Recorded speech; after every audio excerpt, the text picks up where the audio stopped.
Então, o ponta direita, o que ele faz? Pô, aquele cara que fica espetado, ele vem para fazer o arremate depois, tal, sai correndo do fundo e vem e faz o gol. Então, assim, quando você sabe isso, sabendo disso, você já vai saber mais ou menos a estratégia de jogo que é mais legal. Porque você, além de narrar, você tem que ver o jogo, o que está acontecendo, entendeu? Não é querer adivinhar, não é isso que eu estou falando. Mas você tem que ter uma leitura do jogo. Por exemplo, o time X está atacando muito com o ponteiro direito, mas o cara está bem marcado, não está conseguindo fazer o arremesso. O que era melhor fazer? Inverter a jogada, fazer um passe mais rápido, jogar de uma outra maneira com outro cara, infiltrar mais, arremessar mais de fora, entendeu? Tem todos os termos de tudo isso. Você vai aprender com as regras, você vai estudar, beleza. Mas você tem que saber, cara. Você tem que saber, você tem que ter uma leitura. Outra coisa, presta muita atenção no que o seu comentarista está falando, porque geralmente o comentarista é um cara que é expert no esporte.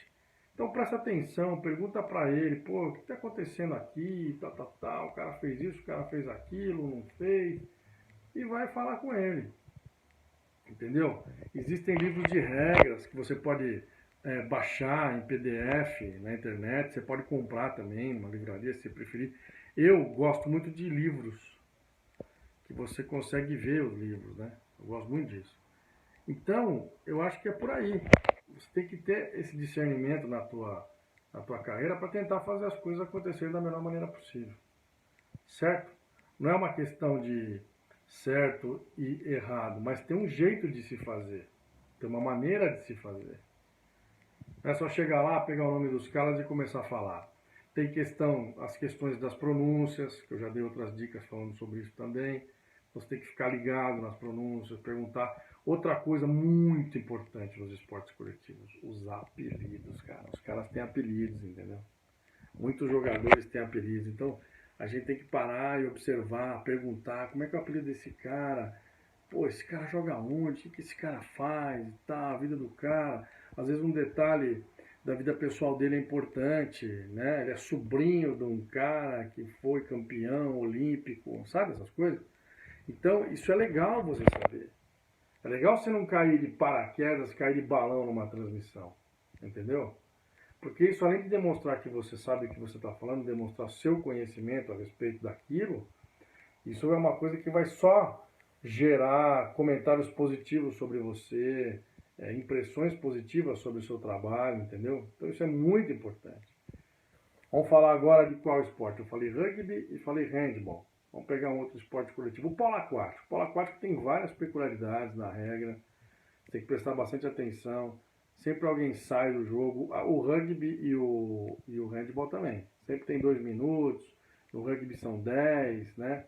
Que o cara sai, o time fica com um jogador a menos, aí atrapalha bastante.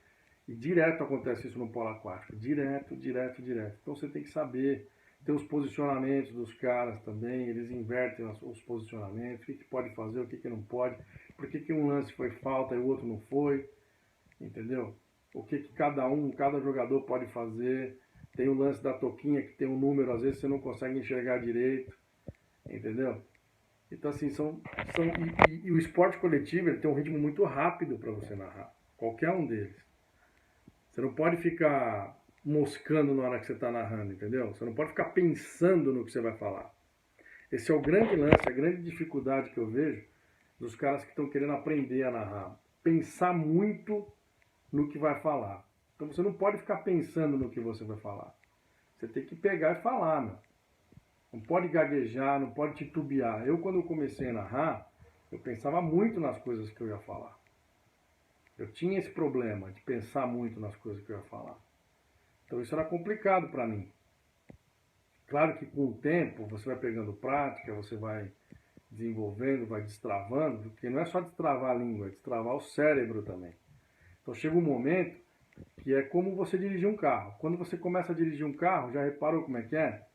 Você não sabe se acelera, você não sabe se pisa na embreagem, se pisa no freio, se engata a marcha, como é que faz, se vai bater no carro do canto, se vai bater na parede, se vai bater no poste. Então você vai devagarinho, você vai tateando. Mas tudo na vida é mais ou menos assim. O carro é uma grande analogia, um grande exemplo. E a narração esportiva também é a mesma coisa. Então, só que o que você não pode fazer? Você não pode travar, cara. Você não pode travar. A partir do momento que você está no ar, você não pode travar. Entendeu? Esse canal aqui eu vou passar muito conteúdo para você, para te explicar como você não trava, para dizer para você como é que você tem que fazer direitinho uma transmissão. A transmissão tem o passo bonitinho, bababá, bababá, bababá, entendeu? Tem que seguir, é um roteirinho que você segue. E é um roteirinho que não precisa estar escrito, ele pode estar escrito ou não, ele pode ser um roteiro mental também. Você tem que saber exatamente o que você vai fazer. Então, agora a gente está falando do polo aquático. Pô, é um esporte que já é na piscina, já tem uma característica completamente diferente dos outros esportes coletivos. Né? Como é que é o passe? Os caras gostam de jogar com passe lá na frente, a regra permite alguma coisa diferente. Então você tem que saber todas essas peculiaridades para poder transmitir. Mais uma vez, decorar o nome de todo mundo que está jogando, sabe? O polo a cavalo que eu falei. Também tem as peculiaridades, onde que vai pôr a bolinha, como é que faz e tal. Então tem que saber. Aí você vai ter que saber o nome do cavalo também, vai ter que saber o nome do cavaleiro e tudo mais, entendeu? As regras certinho, como é que faz, como é que não faz. Então, assim, além de tudo isso, é um trabalho de pesquisa fundamental que você tem que fazer. Senão você não vai conseguir narrar, é impossível. É impossível você cair de balão se você não tem experiência nenhuma, que é o objetivo do meu canal, é ensinar quem não tem experiência, quem quer ser narrador. Quem já é narrador, quem já sabe, já está acostumado, dá uma driblada quando acontece algum imprevisto, algum problema. Mas quem não é, quem está começando, tem que entender que não dá para chegar lá e... O que está acontecendo? Então você tem que ir bem estudado, já leva uma prévia da escalação, mais ou menos, dos jogadores, pelo menos todos os jogadores você tem que ter a lista, isso te ajuda, se puder ter a numeração melhor ainda, às vezes não dá, mas ok, e vai tentando fazer isso, certo?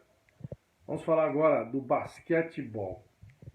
O basquete é um esporte que aqui no Brasil estava meio morto, né, há um pouco tempo aí.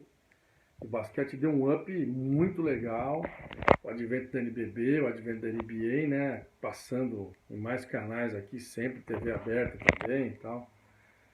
Então assim, o esporte, que é um esporte fantástico, né, o cronômetro zera e a bola está no ar ainda e pode acontecer alguma coisa, pode mudar a história do jogo. Tem prorrogação, sempre vai ter um que vai ganhar, né, nos outros esportes tem empate. No vôlei também não tem empate. No basquete, no vôlei não tem. Então você olha e fala assim, pô, né, de repente é um campeonato regular, pode ter um empate. No basquete não pode, tem que sempre alguém ganhar. É uma regra do esporte. Então tem as regras FIBA, tem as regras da NBA que são diferentes, existem algumas peculiaridades, algumas particularidades em cada regra, você tem que saber, né? E segue o que eu falei, tem que conhecer todo mundo, são 5 contra 5, cada um numa posição, que cada posição tem de objetivo mesmo, né? O que o jogador tem que fazer exatamente, que ele joga naquela posição, entendeu? Porque às vezes o jogador é deslocado porque um machucou e ele vai ter que fazer uma função diferente. Será que ele é capaz de executar muito bem essa função diferente?